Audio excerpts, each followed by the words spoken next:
There is a dating tip that is so simple. It's easily overlooked. Do you do this thing? Hello, my name is Stephanie Toma, and we're just going to dive on in here.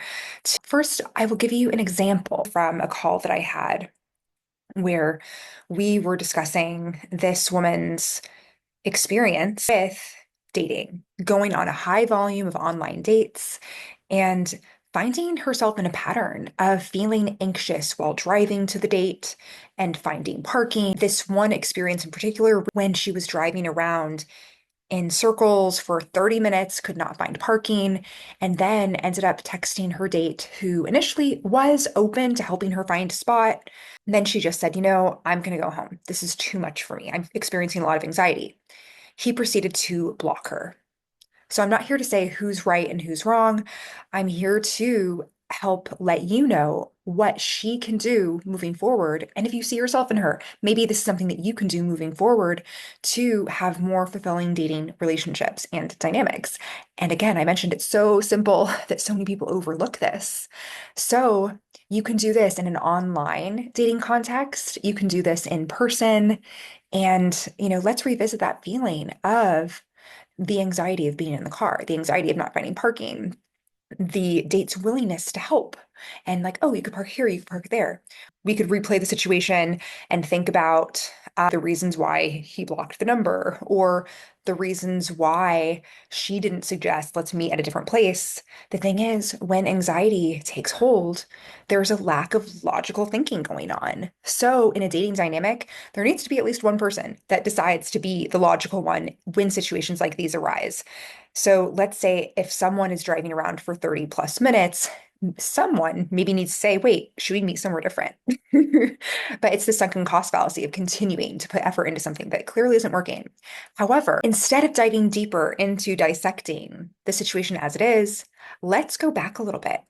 How could this situation have been completely avoided so that it never even happened in the first place?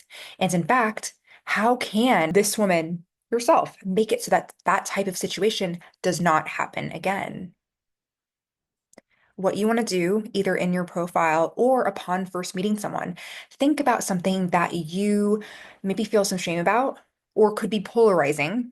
In the case of this example, she has driving anxiety and she ends up overthinking, is this person my person or not? Am I getting this sick feeling because of anxiety or because I'm getting a premonition of some kind?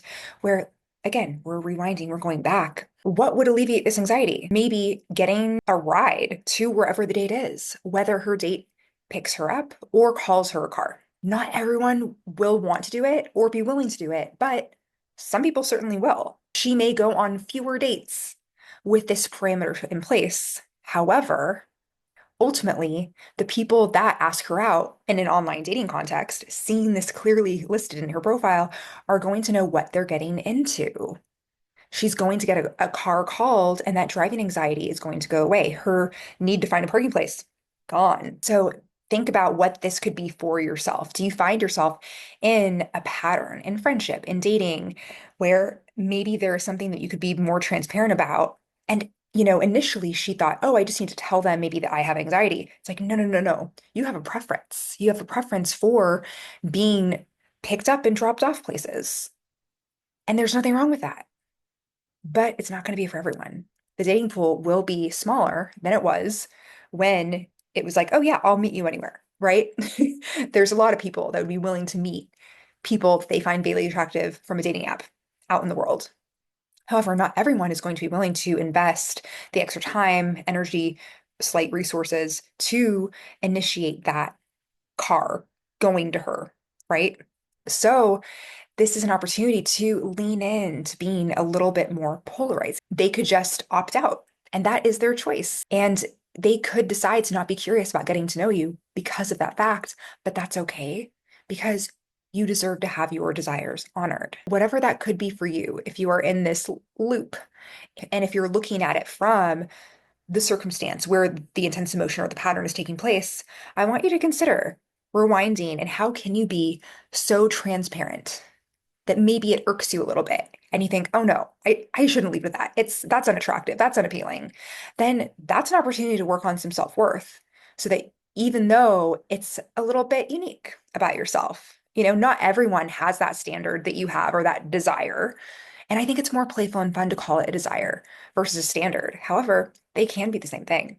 Feel free to either journal or comment something that you desire more of in your relationships, flipping a pattern or flipping something that has caused a sense of anxiety or dread on its head.